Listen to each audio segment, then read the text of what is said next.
Salut à toi, c'est Hermès, ton moniteur auto-école, enseignant de la conduite et de la sécurité routière. Aujourd'hui, je te propose un examen complet du code de la route, commenté et corrigé. Allez, on perd pas de temps, on commence tout de suite.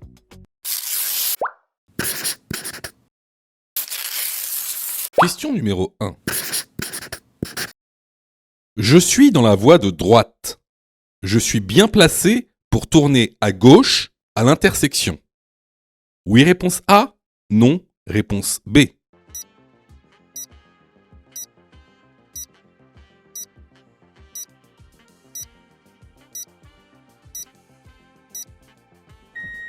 Alors, question très intéressante.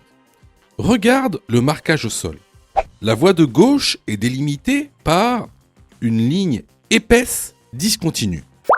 Donc, la voie de gauche est une voie réservée. Tu sais, un peu comme les voies de bus. Sauf que là, regarde, sur cette voie de gauche, il a un marquage au sol qui montre une flèche qui tourne vers la gauche. Donc, c'est une voie réservée aux véhicules qui tournent à gauche. C'est ce qu'on appelle une voie de stockage. Alors, concrètement, c'est quoi une voie de stockage ? Comme tu le vois sur cette animation, cette voie de stockage sera réservée aux personnes qui veulent tourner à gauche. C'est là qu'on va stocker, donc voie de stockage, c'est là qu'on va stocker les véhicules qui veulent tourner à gauche à l'intersection afin de libérer la voie de droite pour aller tout droit. Donc, pour répondre à la question, je suis dans la voie de droite, est-ce que je suis bien placé pour tourner à gauche à l'intersection ? Non. La bonne réponse ici est la réponse B. Question numéro 2. L'arrêt est obligatoire avant le passage à niveau. Réponse A, en tout temps. Réponse B, lorsque les feux clignotants sont activés. Réponse C, lorsque je risque d'être immobilisé sur celui-ci.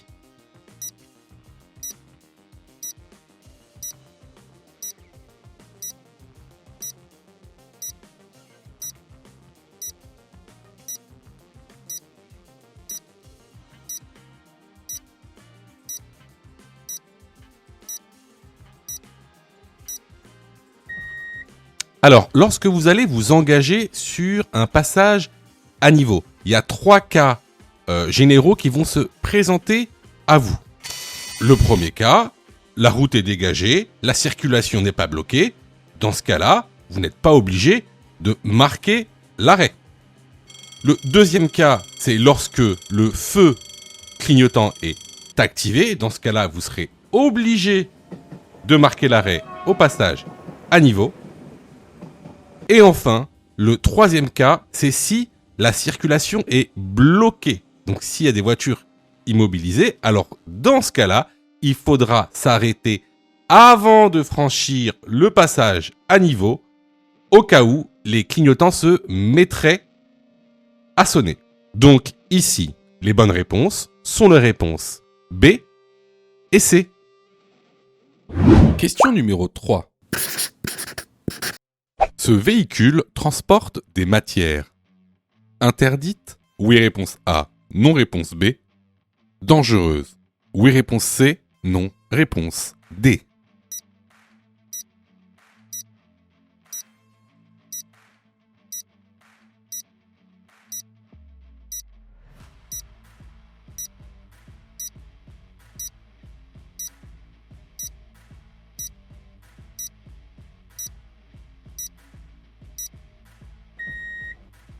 Alors, comme tu le vois, ce poids lourd qu'il y a en face de nous a 2 plaques derrière son véhicule.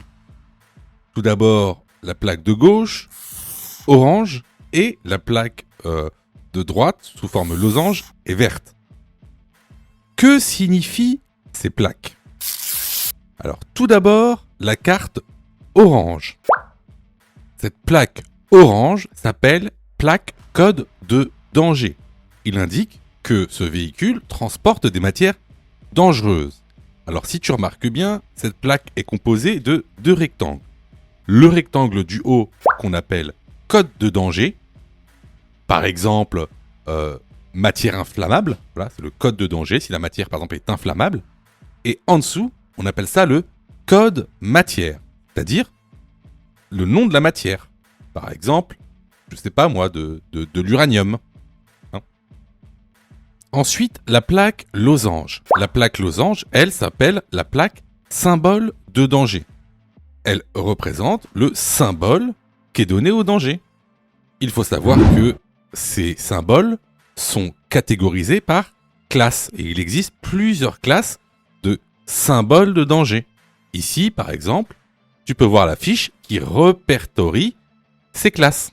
Par exemple, les plaques symboles de classe 1, vous voyez, il y a marqué 1, représentent les matières et objets explosibles.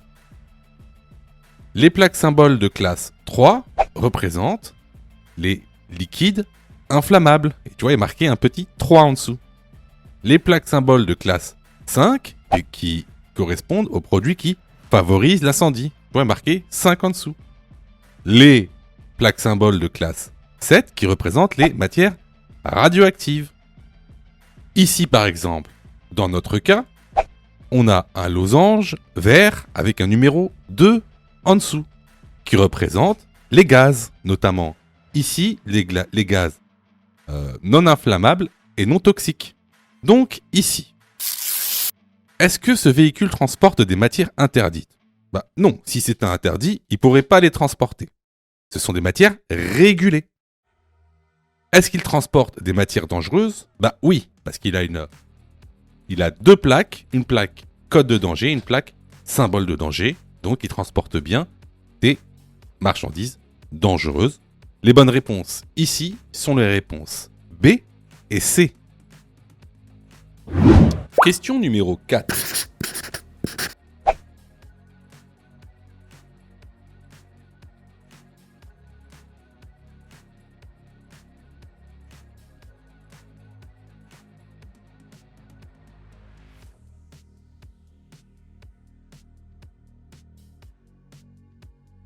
Le comportement de ce véhicule est dangereux. Oui, réponse A. Non, réponse B.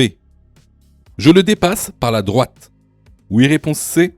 Non, réponse D.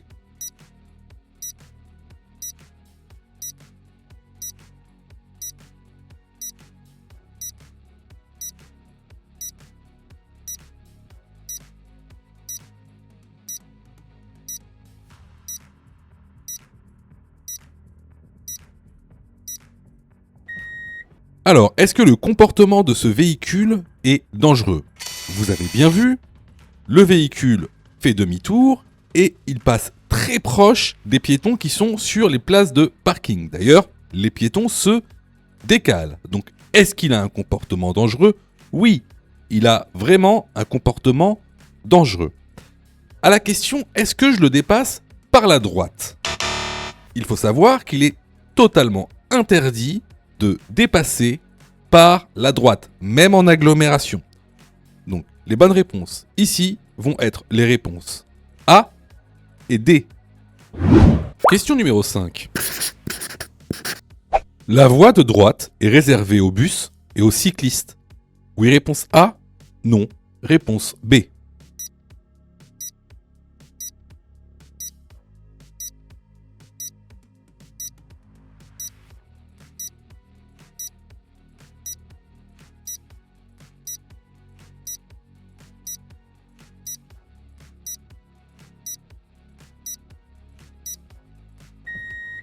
Alors ici, plusieurs choses. Déjà, on va remarquer le marquage au sol. Donc, à droite, qu'est-ce qu'on a ? On voit que la voie de droite, elle est délimitée par des lignes épaisses, discontinues, qui caractérisent donc une voie réservée. Que dit le marquage au sol ? Le marquage au sol dit que cette voie est réservée au bus, vous voyez, c'est écrit bus, et au vélo. Il y a un petit vélo qui est dessiné. En plus de ça, regardez maintenant la signalisation verticale. Donc, on a un panneau ici d'obligation, donc bleu, rond sur fond bleu, panneau d'obligation qui indique aux bus qu'ils sont obligés de prendre cette voie réservée pour circuler sur cette rue. En plus de ça, en dessous de ce panneau, on a un panonceau qui précise le panneau. Donc, qu'est-ce que ça veut dire quand on a un panonceau ? Il précise le panneau qu'il y a au-dessus. Vous vous souvenez, lors de préséance. Et donc ici, on a une précision, il y a un vélo qui est dessiné, et en fait qui indique que les vélos sont autorisés à rouler sur la voie de bus. La voie de droite est réservée aux bus et aux cyclistes. La bonne réponse est la réponse A. Question numéro 6. Le taux d'alcool délictuel est de 0,8 g par litre de sang, 0,5 g par litre de sang.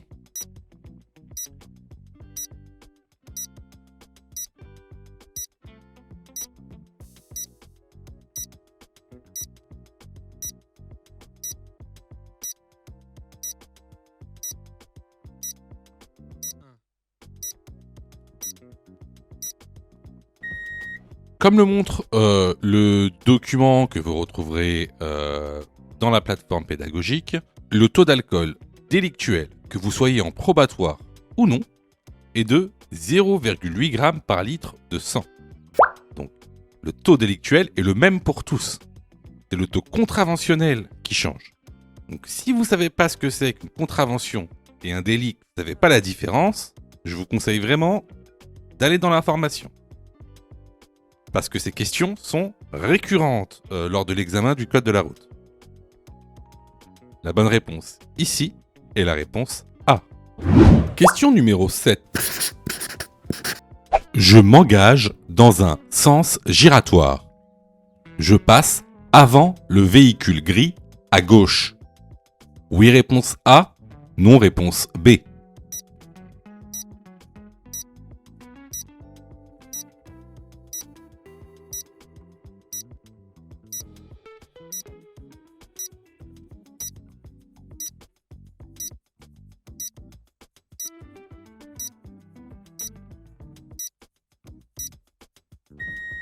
Alors, lorsqu'on s'engage dans un carrefour à sens giratoire, on doit laisser la priorité aux véhicules venant de gauche et qui se situent à cet endroit du sens giratoire.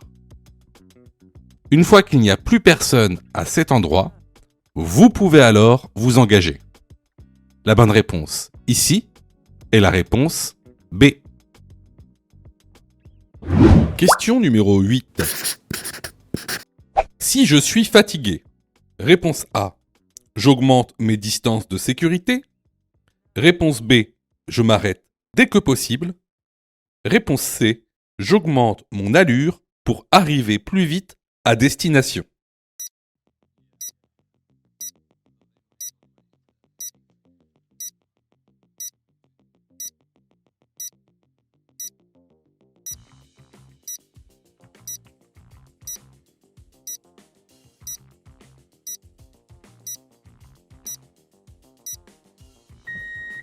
Alors, si vous êtes fatigué, la première chose à faire, c'est de s'arrêter dès que vous en avez la possibilité pour vous reposer. Entre-temps, bien sûr, il sera préférable d'augmenter vos distances de sécurité avec les véhicules que vous suivez. Pourquoi ? Parce que dans un état de fatigue, notre temps de réaction s'allonge. Par contre, la dernière chose à faire, c'est d'augmenter son allure pour arriver plus vite. Augmenter son allure, c'est augmenter ses probabilités d'avoir un accident. Donc ici, les bonnes réponses sont les réponses A et B. Question numéro 9. Je souhaite dépasser ce camion. Pour avoir une meilleure visibilité, je me décale légèrement à gauche tout en restant sur ma voie. Oui, réponse A. Non, réponse B.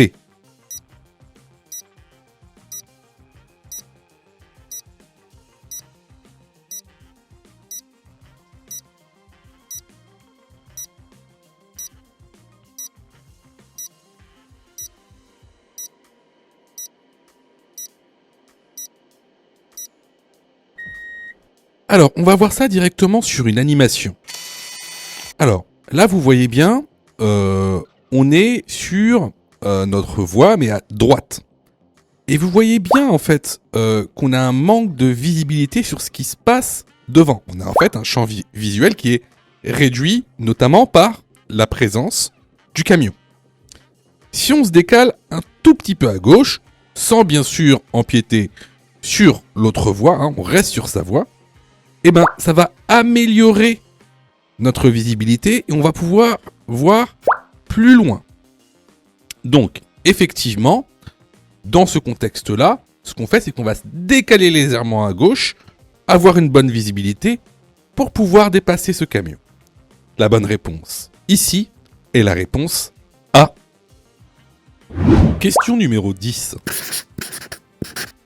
Ce conducteur remplit le réservoir du liquide de refroidissement. Oui, réponse A, non, réponse B.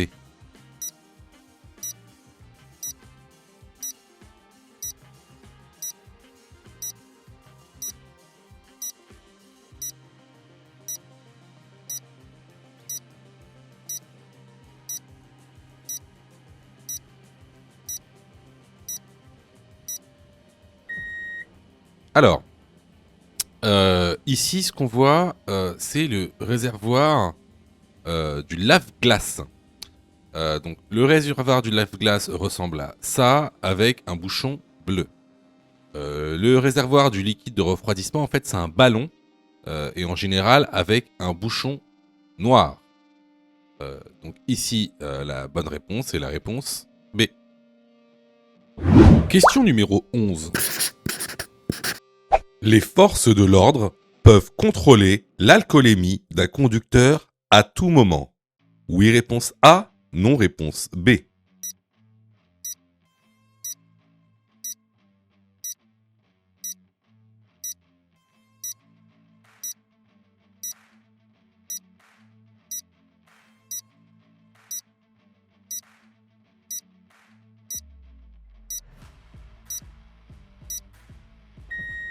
Alors, cette question elle est très intéressante parce que beaucoup d'entre vous pensent qu'il faut une raison pour la police afin de réaliser un dépistage d'alcoolémie. Eh bien non, ils peuvent réaliser un dépistage d'alcoolémie ou de stupéfiants à tout moment, quand bon leur semble. Alors, par contre, ce qu'il faut savoir, c'est qu'il y a des situations où ils sont obligés d'effectuer un test d'alcoolémie ou de stupéfiants. C'est lorsqu'il y a un accident avec dommage corporel. Donc ici, pour répondre à la question, est-ce que les forces de l'ordre peuvent contrôler l'alcoolémie d'un conducteur à tout moment? La bonne réponse est la réponse A. Question numéro 12. Dans cette situation, réponse A, je maintiens ma vitesse. Réponse B, je ralentis et mets le pied devant le frein.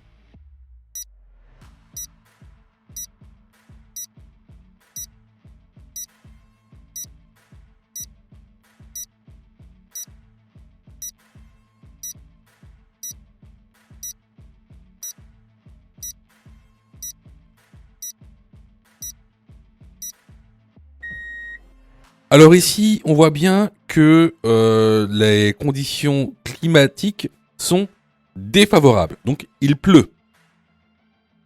Cela va entraîner une augmentation de la distance d'arrêt. Donc, je ne maintiens pas ma vitesse, je ralentis et je mets le pied devant le frein au cas où le feu passerait au rouge. La bonne réponse ici est la réponse B. Question numéro 13. Le port de la ceinture n'est pas obligatoire pour les femmes enceintes. Oui, réponse A, non, réponse B.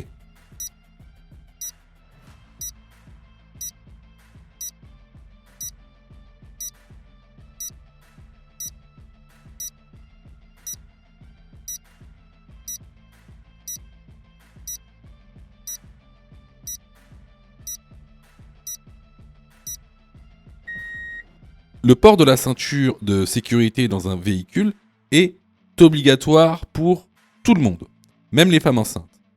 Alors, il y a quelques exceptions. Entre autres, vous pouvez être exempté via un certificat médical. Vous pouvez ne pas mettre la ceinture si vous êtes par exemple taxi ou si vous avez un véhicule de livraison de porte à porte. Bon, il y a d'autres types d'exemptions qu'on ne va pas voir ici, mais à part certains cas, vous êtes obligé de porter votre ceinture de sécurité. La bonne réponse ici est la réponse B. Question numéro 14. Le niveau de liquide de frein baisse anormalement. Je fais donc l'appoint. Oui, réponse A. Non, réponse B.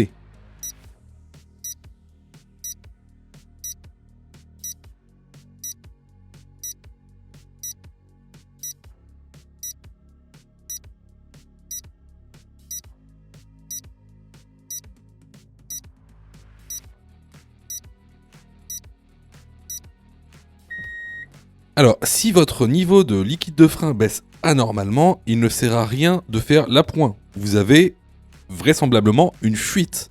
Donc, dans ce cas-là, vous allez très rapidement chez un mécanicien. Donc, la bonne réponse ici est la réponse B. Question numéro 15. Dans cette situation, réponse A, je patiente, puis je passe. Réponse B, je passe immédiatement.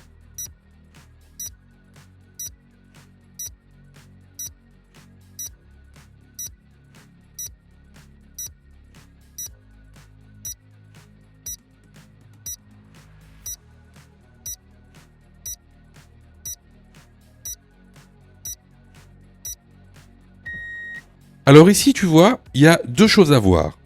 La première, à droite, où on a une personne qui sort de son stationnement, portière ouverte. Donc, sur la chaussée. À notre gauche, on a un véhicule qui vient en sens inverse. Ici, il va d'abord falloir laisser passer le véhicule qui vient en sens inverse. Pourquoi ? Parce que déjà, premièrement, c'est nous qui avons l'obstacle. L'obstacle est sur notre chaussée, notre voie de circulation.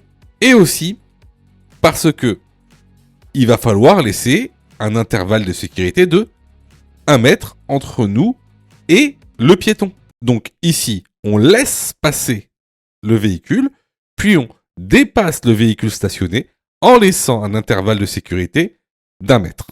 La bonne réponse ici est la réponse A. Sais-tu que Mon Code de la route est aussi une plateforme pédagogique qui te permet de passer ton examen du code à partir de seulement 9,90 €. Et on a même conçu, spécialement pour toi, un programme qui te permet d'obtenir ton code en un temps record. C'est le programme Mon Code en 10 jours. Avec un calendrier de révision personnalisé, un contenu pédagogique par thème conforme à la nouvelle réforme, des nombreux tests d'examen blanc issus de l'examen officiel, accessible sur smartphone, tablette et PC durant 1 an et en accès illimité. Et surtout, cette formation est 100% remboursée en cas d'échec à l'examen. Alors, si tu souhaites obtenir ton code du premier coup sans te ruiner et sans risque, rejoins notre programme en cliquant sur le lien en description de la vidéo. Pour ça, tu as juste à cliquer sur le lien en description et à choisir ta formule. Question numéro 16. Les piétons ont la priorité sur les tramways dans les zones de rencontre. Oui, réponse A. Non, réponse B.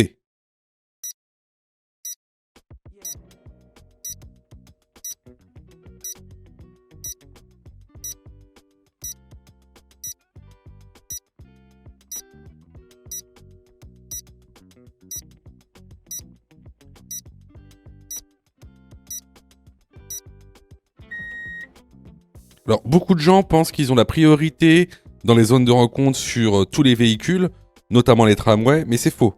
Donc, les piétons ont la priorité sur tous les véhicules à moteur, sauf les tramways. Tout simplement parce que les tramways ont une distance d'arrêt beaucoup trop longue.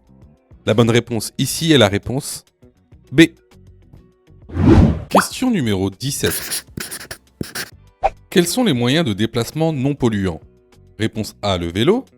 Réponse B, la trottinette. Réponse C, la voiture.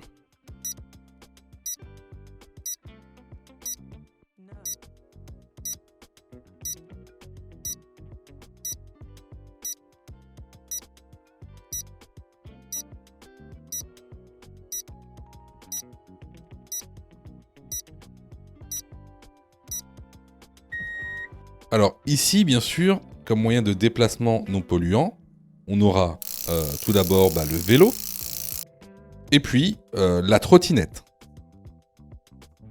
Bien sûr, la voiture ne sera pas un moyen de déplacement non polluant, car il émet du CO2. Les bonnes réponses ici sont les réponses A et B. Je vois que tu es super motivé pour avoir ton code.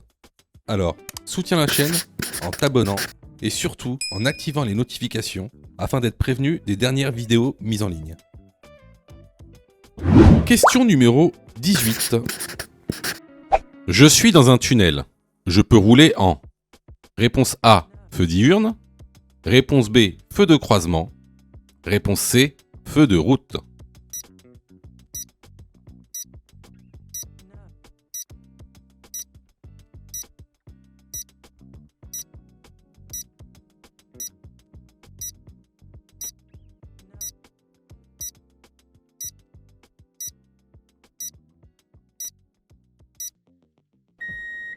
Alors ici, on l'a vu plusieurs fois, hein, ça c'est une question de cours en fait, hein, et on l'a vu plusieurs fois dans les vidéos YouTube en plus de ça.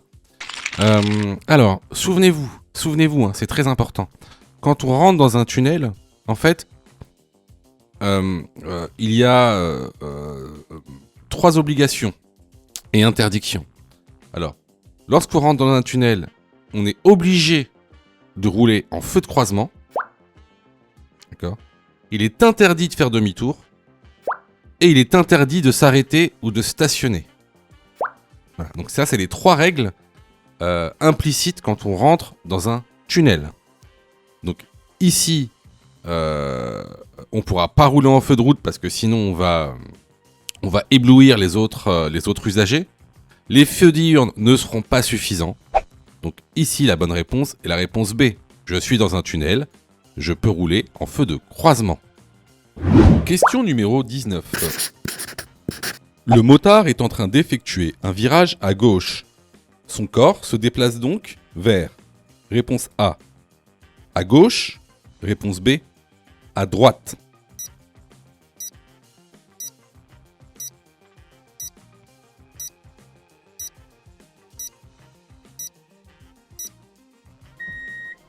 Alors, ici, effectivement, le motard est en train d'effectuer un virage à gauche, à sa gauche, hein, donc notre droite. Donc, son corps, lorsqu'il va s'incliner, son corps va automatiquement se déplacer ou se pencher vers la gauche. Donc ici, la bonne réponse est la réponse A. Question numéro 20. Ce panneau indique un emplacement d'arrêt d'urgence. Je peux m'arrêter à cet emplacement. Réponse A, si je tombe en panne. Réponse B, si je fais un malaise. Réponse C, si je souhaite téléphoner.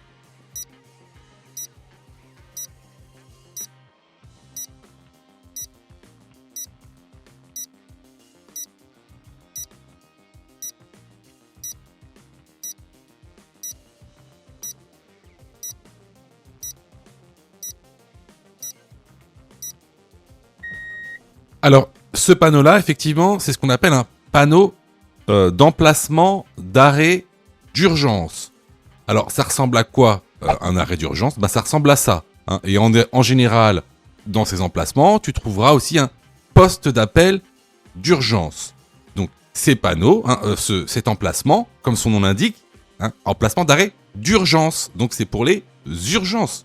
Donc, par exemple, si tu tombes en panne, si tu fais un malaise, si tu fais un accident, mais surtout pas pour téléphoner. Donc ici, les bonnes réponses vont être les réponses A et B. Question numéro 21. Il pleut et je roule à 50 km/h. Le temps de réaction est donc réponse A, plus court, réponse B, plus long. La distance d'arrêt est de réponse C, 37,5 mètres. Réponse D, 25 mètres.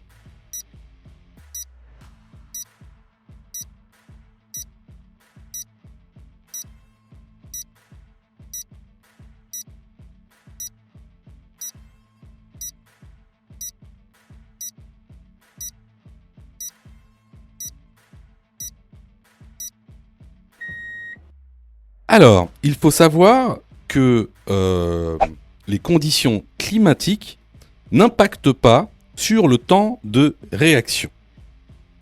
Ce qui va influer sur le temps de réaction, ça va être la fatigue, ça va être votre inattention, par exemple si vous êtes sur votre téléphone portable, et surtout, ça va être la consommation de substances psychoactives, comme les médicaments ou des substances stupéfiantes.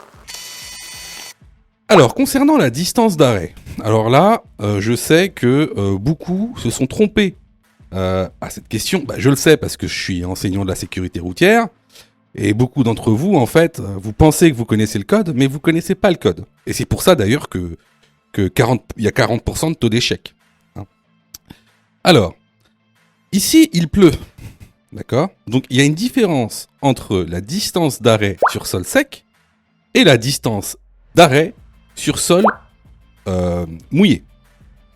Alors, en fait, au début, on la calcule de la même manière. À gauche, je vais mettre la distance d'arrêt sur sol sec. À droite, la distance d'arrêt sur sol mouillé. Alors, comment on calcule la distance d'arrêt ? C'est très simple. On prend le chiffre des dizaines, ici 5, on le multiplie par lui-même. Donc ça fait 25 mètres. Mais ça, c'est seulement la distance d'arrêt sur sol sec. Sur sol mouillé, il y a d'autres étapes. Alors, qu'est-ce qu'on fait pour calculer la distance d'arrêt sur sol mouillé ? On prend la moitié de la distance d'arrêt sur sol sec. Ici, la moitié de 25, ça va être 12,5. Et on l'ajoute à la distance d'arrêt sur sol sec, c'est-à-dire 25. Ce qui nous donne 37,5 mètres. Donc ici, la bonne réponse est la réponse C. Question numéro 22. Je peux utiliser mon téléphone comme GPS. Oui, réponse A. Non, réponse B. Ici, mon téléphone est bien installé. Oui, réponse C. Non, réponse D.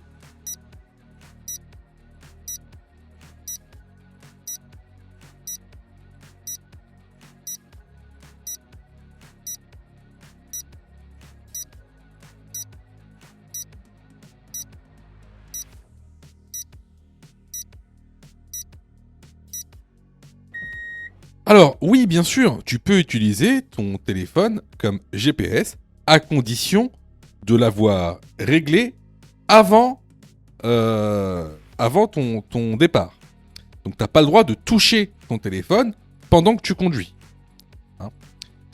Ici, est-ce que mon téléphone est bien installé ? Non. Là, clairement, tu le poses juste au-dessus du volant, juste devant ton tableau de bord. Tu n'as même pas accès aux informations de ton tableau de bord. En plus, ton téléphone, là, il peut tomber à tout moment.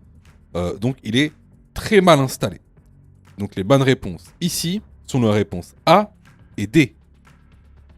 Question numéro 23.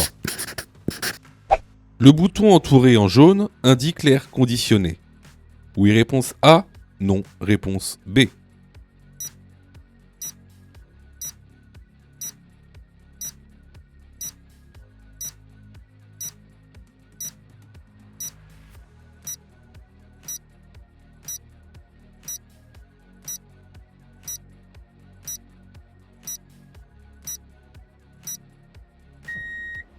Alors attention, avec la nouvelle réforme, il y a énormément de questions sur le thème des équipements. Donc tous les équipements qu'il y a dans une voiture, ça comprend comment fonctionne un moteur, où sont les liquides dans une voiture, les aides à la conduite et également tous les équipements qu'il y a dans l'habitacle. Donc vous devez connaître tous les équipements qu'il y a dans une voiture. Alors ici, le petit bouton entouré en jaune indique le recyclage de l'air dans la voiture. Et non l'air conditionné. L'air conditionné, c'est AC, c'est le bouton qui est juste à côté. Donc ici, la bonne réponse est la réponse B. Question numéro 24. Ce camion transporte des substances dangereuses. Oui, réponse A. Non, réponse B.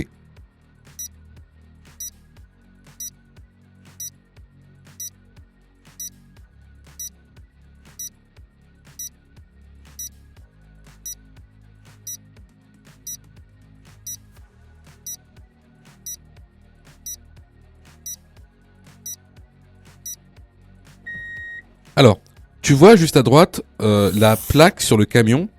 C'est une plaque de symbole de danger. Alors, il faut savoir que les véhicules qui transportent des substances dangereuses doivent avoir deux plaques. Alors, la première, c'est la plaque de code de danger. Alors, elle se présente comme ceci, c'est un petit carré orange avec deux rectangles. Alors, le rectangle du haut indique le danger. Par exemple, danger d'explosion ou danger d'inflammabilité. Et en dessous, c'est le code de la matière. Par exemple, de l'essence, par exemple de l'hydrogène, par exemple de l'uranium. Ensuite, on a une deuxième plaque. Alors, cette deuxième plaque, elle s'appelle... c'est la plaque de symbole de danger. Donc, par exemple, si vous voyez ce document, c'est cette plaque de symbole de danger. Ben, vous voyez, le numéro 1, par exemple, représente la classe 1. Par exemple, ça, c'est les matières explosives. La classe 2, ce sera les gaz. La classe 7, ce sera les matières radioactives. Alors, à savoir que les véhicules qui transportent donc des substances dangereuses ne peuvent pas mettre ces plaques n'importe où. Par exemple, là, comme le montre le petit dessin, donc la plaque donc, de symbole de danger et la plaque de code danger doivent être placées à l'arrière du véhicule. La plaque de code danger doit aussi être mise à l'avant du véhicule et la plaque de symbole de danger doit être mise en place sur les flancs du véhicule. Bien sûr, leur nombre dépendra aussi de la longueur des véhicules. Mais ça devient beaucoup trop complexe. Pour l'instant, ces informations-là sont suffisantes pour vous.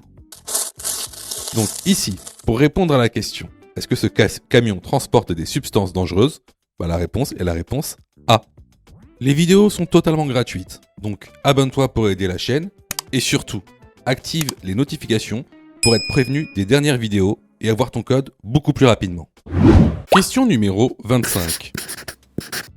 Lors de l'installation, je dois également régler l'appui-tête.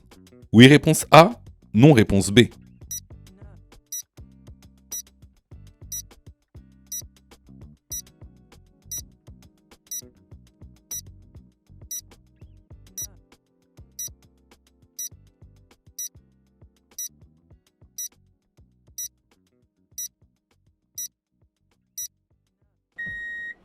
Alors effectivement, lors de l'installation dans le véhicule, on parle souvent du réglage du siège, du volant, des rétroviseurs, mais on oublie souvent l'appui-tête, qui n'est pas un accessoire de confort, mais un accessoire de sécurité.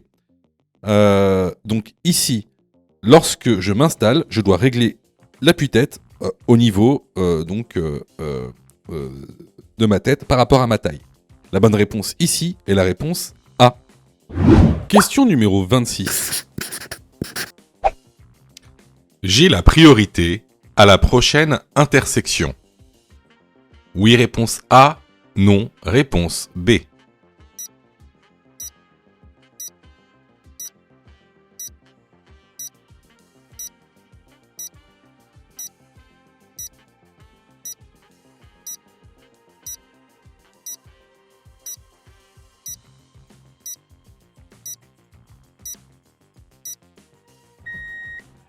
Alors, ce panneau est un panneau de route prioritaire. Ça veut dire quoi ? Ça veut dire que sur toute la route dans laquelle tu es, tu seras prioritaire à chaque intersection jusqu'à ce que tu vois le panneau de fin de priorité.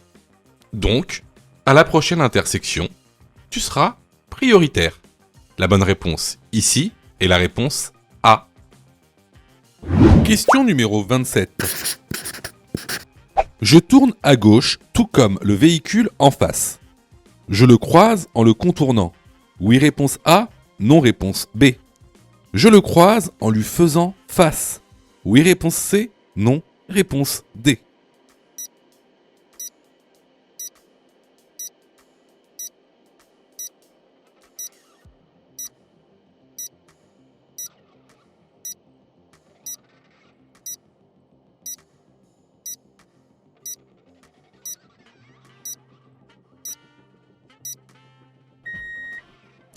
Alors, tu dois savoir qu'il y a deux types de croisements.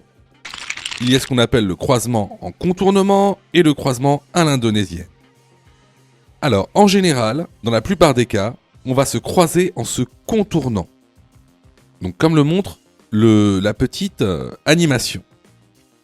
Mais parfois, lorsque le marquage au sol l'indique, il va falloir tourner en se faisant face. C'est ce qu'on appelle le croisement à l'indonésienne.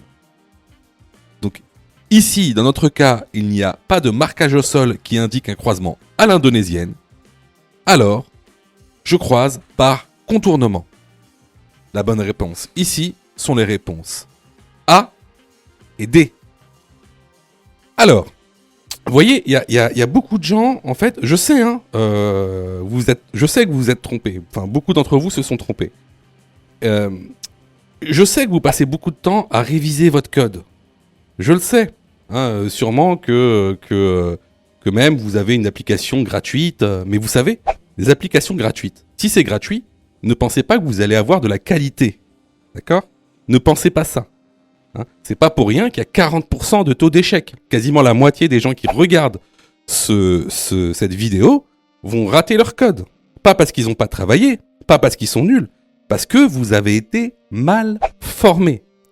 C'est pour ça que nous, on vous propose donc une plateforme de formation 100% dédiée au code de la route, réalisée par des professionnels, avec une méthodologie adéquate qui vous permettra d'avoir votre code de la route rapidement. En plus de ça, vraiment ça coûte pas cher. Vous pouvez commencer à vous former pour 9,90 €. Ça c'est la formule la plus basse. Sinon, vous pouvez même choisir la formule Mon code en 10 jours. Et avec cette formule, vous êtes 100% remboursé si vous ratez votre code. Simplement en envoyant la preuve de votre échec. Donc voilà, moi un petit conseil que je vous donne, surtout si vous êtes trompé à cette question, allez dans la plateforme, formez-vous correctement, vous allez voir, ça va bien se passer. Pour ça, tu as juste à cliquer sur le lien en description et à choisir ta formule. Question numéro 28. Le véhicule est bien garé. Oui, réponse A, non, réponse B.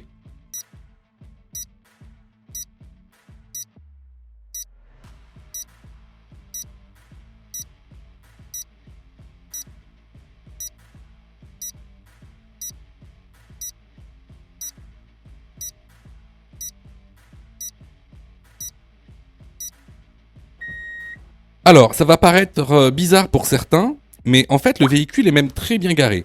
En fait, il faut savoir que quand on se gare en pente, il faut toujours tourner les roues vers le trottoir au cas où s'il y a un dysfonctionnement du frein à main.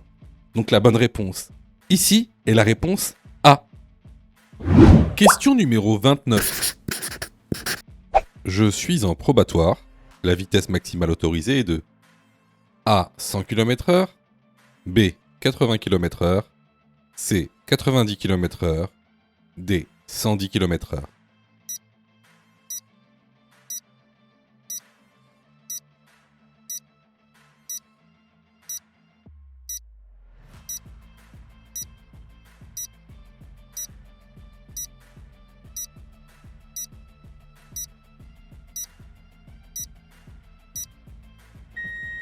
Ici, je suis sur une route à chaussée séparée. La vitesse maximale autorisée lorsqu'on est en probatoire est de 100 km/h. La bonne réponse est la réponse A. Prends quelques secondes pour t'abonner et activer toutes les notifications. Comme ça, tu seras averti des dernières vidéos mises en ligne. Question numéro 30. En période probatoire, je ne cède pas la priorité à ce véhicule. J'encours. Réponse A, une contravention de 4e classe. Réponse B, un retrait de 3 points. Je vais devoir participer à un stage obligatoire. Oui, réponse C. Non, réponse D.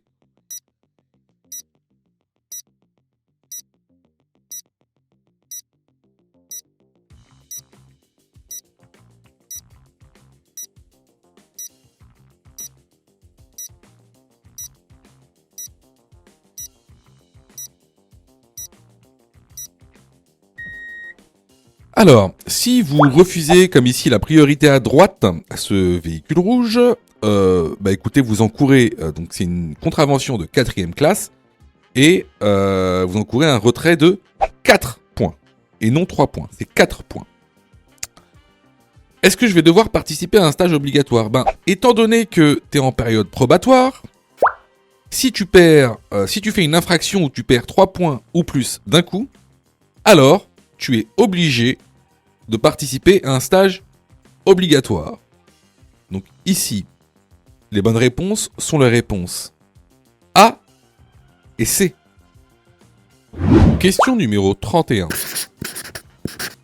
La chaussée est habituellement en sens unique. Oui, réponse A, non, réponse B.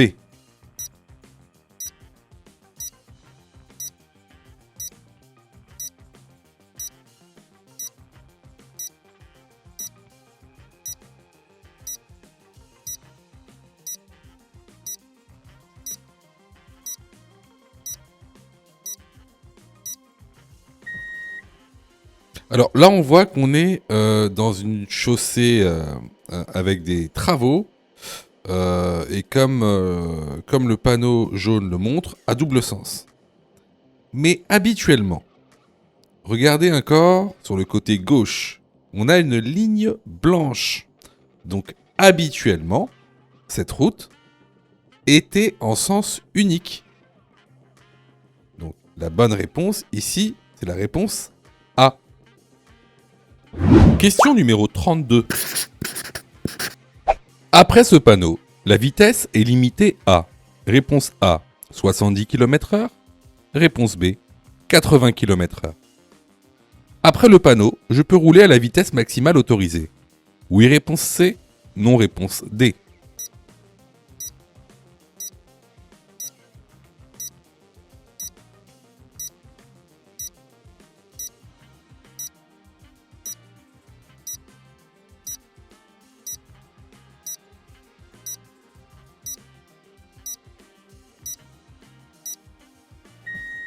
Comme le montre ce panneau qui est un panneau de fin d'agglomération, après ce panneau, la vitesse maximale autorisée est de 80 km/h, comme le montre le document que vous trouverez dans l'information. Après ce panneau, est-ce que je peux rouler à la vitesse maximale autorisée ? Eh bien non.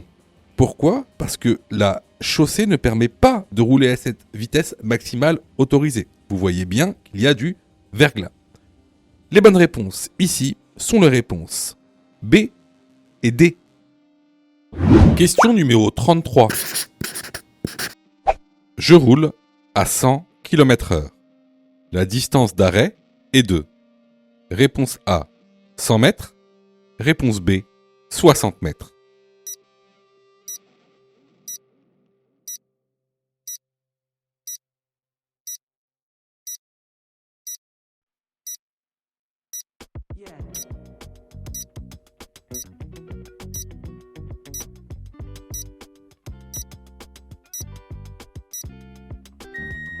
Alors, tu dois savoir une chose.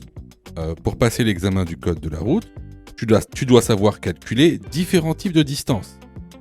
Tu as la distance de sécurité, la distance parcourue pendant le temps de réaction, la distance d'arrêt sur sol mouillé et la distance de freinage. Donc, il faut absolument que tu saches les calculer, mais également qu'il y a certaines de ces distances que tu dois savoir estimer. Bon, on en revient à la question. Je roule à 100 km/h, quelle est la distance d'arrêt ? Pour calculer la distance d'arrêt, c'est très simple. Tu prends le nombre des dizaines, ici 10, et tu le multiplies par lui-même. Donc 10 fois 10, 100. La distance d'arrêt à 100 km/h est de 100 mètres. La bonne réponse ici est la réponse A. Question numéro 34. Ce panneau indique réponse A, un passage piéton. Réponse B, des toilettes publiques.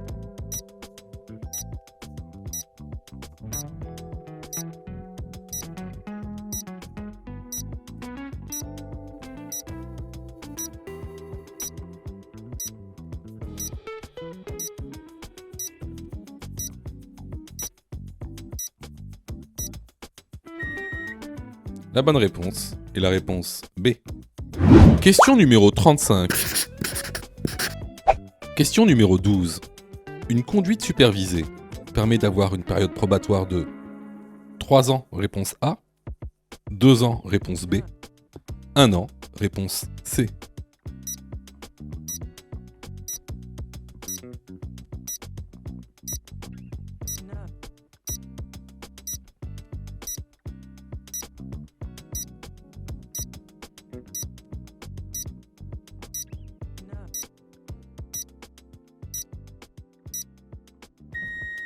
Alors, il existe 3 types de conduite accompagnée. Tout d'abord, on a ce qu'on appelle le permis AAC, donc apprentissage anticipé de la conduite. C'est ce qu'on appelle le plus communément conduite accompagnée. Donc, vous pouvez y souscrire à partir de 15 ans et une fois le permis en poche, vous avez une période probatoire de 2 ans et non de 3. Ensuite, vous avez la conduite encadrée. Donc, celle-ci, vous pouvez y souscrire à partir de l'âge de 16 ans et elle ne vous permet pas d'avoir une réduction du probatoire. Donc, vous avez un probatoire de 3 ans. Ensuite, vous avez la conduite supervisée. Celle-ci, vous pouvez y souscrire à partir de 18 ans et elle ne vous permet toujours pas d'avoir une réduction du probatoire. Donc vous avez un probatoire également de 3 ans avec une conduite supervisée. Donc la bonne réponse est la réponse A. Je vous invite fortement à aller dans la formation. On vous expliquera tout. Clairement, si tu as répondu faux à cette question, ça montre... Alors, ça montre pas que t'as pas révisé. Je suis sûr que tu as passé beaucoup de temps à réviser, à faire des séries. Mais ça montre que tu n'as pas les notions essentielles. Voilà. Que tu as été mal formé. Alors, je ne sais pas où tu as été formé, mais en tout cas, tu as été mal formé. Parce que c'est une question de base. C'est vraiment une notion de base.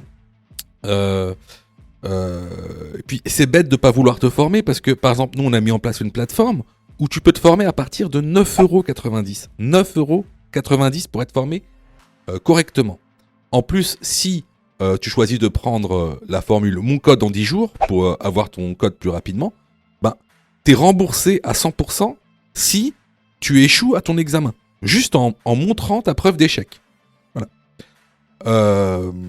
Donc, écoutez, moi je vous conseille vivement de vous former, sachant que vous savez, ça coûte pas cher. Et en plus, si vous n'êtes pas prêt à mettre 9 € ou 40 € pour vous former correctement au code de la route, sachez que juste après, c'est le permis de conduire, c'est la conduite. C'est-à-dire que le permis de conduire coûte en moyenne 2000 € à peu près. C'est 37 heures en moyenne d'heures de conduite pour obtenir son permis en France. À peu près 2000 €, quoi, un peu moins. C'est 1800 €. Donc, si t'as pas 40 € ou 10 € pour te former au code de la route, ça va être compliqué de passer ta conduite et donc ton permis de conduire. Parce que là, ce sera 2000 €. Pour ça, tu as juste à cliquer sur le lien en description et à choisir ta formule. Question numéro 36. Ce panneau indique une succession de virages dangereux dont le premier est à gauche, réponse A, à droite, réponse B.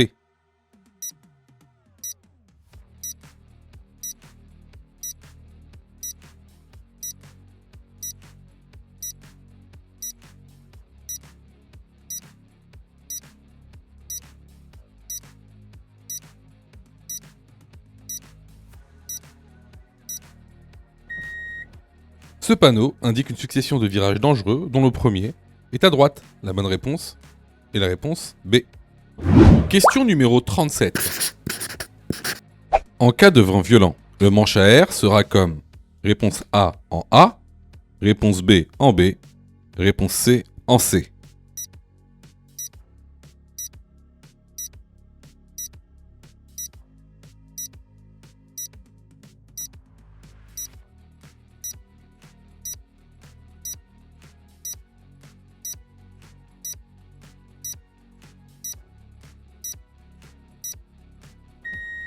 Ici, la bonne réponse est la réponse C.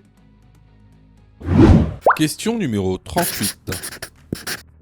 L'ordre correct d'installation est réponse A, siège, rétro, ceinture.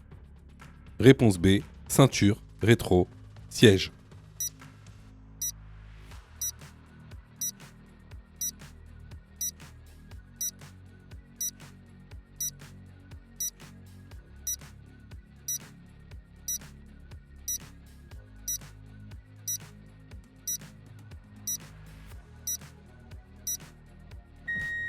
Alors ici, c'est une chose qu'il faut savoir. La procédure d'installation, c'est d'abord le siège, ensuite le rétro et après la ceinture. La bonne réponse est la réponse A. Alors là, c'était vraiment une question de cours qu'on voit régulièrement dans la formation. Donc, si vous avez eu faux à cette question, vraiment, je vous incite vraiment à vous former, hein, que ce soit chez nous ou ailleurs. Alors, je reçois plusieurs messages de votre part, d'ailleurs, je vous en remercie. Alors, vous me posez souvent deux questions. Alors, la première, c'est quand est-ce que je suis prêt pour passer mon code? Et la deuxième, c'est est-ce que je dois suivre la formation? Alors, tout d'abord, on va répondre à la première question. Quand est-ce que tu es prêt pour passer ton code? C'est très simple. Si tu fais moins de 5 fautes sur les 5 dernières séries d'examens blancs que tu as fait, alors tu es prêt à passer le code de la route. Donc attention, hein, ça veut dire qu'il faut que sur les 5 dernières séries que tu as faites, de manière consécutive, il n'y a pas une seule série où tu as fait plus de 5 fautes. Donc si tu as fait plus de 5 fautes à une seule série, il faut que tu continues à faire des examens blancs. La deuxième question. Est-ce que il serait mieux pour moi de prendre une formation? Alors, là, c'est pareil. Si tu fais 8 fautes ou plus sur les 5 dernières séries d'examens blancs que tu as faites, alors, il est vivement conseillé de te former. Ça veut tout simplement dire que il te manque certaines notions essentielles. Ça veut pas dire que tu connais pas ton cours, ça veut dire qu'il te manque des notions essentielles pour pouvoir progresser. Et clairement, c'est pas en faisant des examens blancs que tu vas progresser, tu vas même plutôt stagner. Voilà. Donc si tu as fait 8 fautes ou plus sur l'une des 5 dernières séries que tu as faites, je te conseille vivement de te former. Surtout que on a mis en place donc une plateforme pédagogique qui répond vraiment à tous vos besoins. On a fait en sorte que tout le monde puisse se former au code de la route. Vous avez la formule standard, par exemple, qui est à 19,90 € par an. Donc vous payez une fois 19,90 € et vous avez le droit à toute la plateforme pendant un an en illimité, avec tous les cours, tous les 10 thèmes, plus de 1200 questions issues de l'examen officiel, commentées et corrigées. Vous avez pour ceux par exemple qui veulent passer leur code rapidement la formule à mon code en 10 jours pour passer son code en 10 jours qui est à 39,90 € par an en illimité. Et en plus, si vous ratez votre code, vous êtes 100% remboursé seulement en envoyant votre preuve d'échec. Sinon, pour ceux qui le souhaitent, vous avez la plus petite formule, la formule basique, qui est à 9,90 € par semaine. Celle-ci, c'est une formule qui est hebdomadaire, qui en général est réservée à ceux qui ont déjà passé leur code et qui ont échoué. C'est une sorte de remise à niveau. Donc, vraiment, il y en a pour tous les besoins et il y en a aussi pour tous les prix. Et c'est vraiment pas cher. Ce serait bête de rater son code alors que vous auriez pu vous former pour 9,90 €. Pour ça, tu as juste à cliquer sur le lien en description et à choisir ta formule. Question numéro 39. Changer de position régulièrement constitue un signe d'apparition de la fatigue. Oui, réponse A, non, réponse B.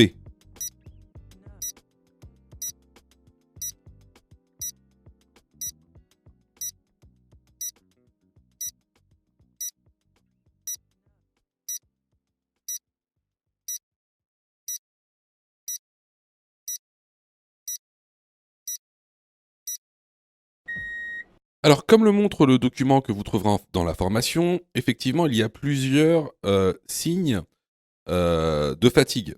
Notamment changer régulièrement de position, c'est-à-dire avoir des sortes de douleurs ou de gênes musculaires, euh, des bâillements, des picotements aux yeux. Donc, ici, la bonne réponse va être la réponse A. Question numéro 40. Le pictogramme de quantité de carburant est réponse A précis, réponse B approximatif.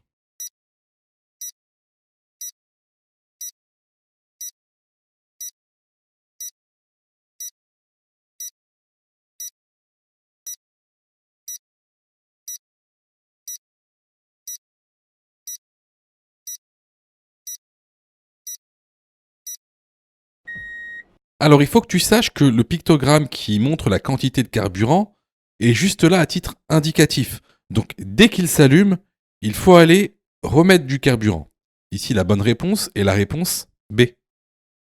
Si tu as fait 8 fautes ou plus, ne panique pas. Rejoins-nous sur notre plateforme pédagogique en ligne en cliquant sur le lien en description de la vidéo. Tu pourras alors choisir la formule qui te convient. N'oublie pas de liker la vidéo et de t'abonner pour recevoir toutes les dernières notifications. Tu peux aussi continuer à t'entraîner en cliquant sur l'une des vidéos qui s'affichent.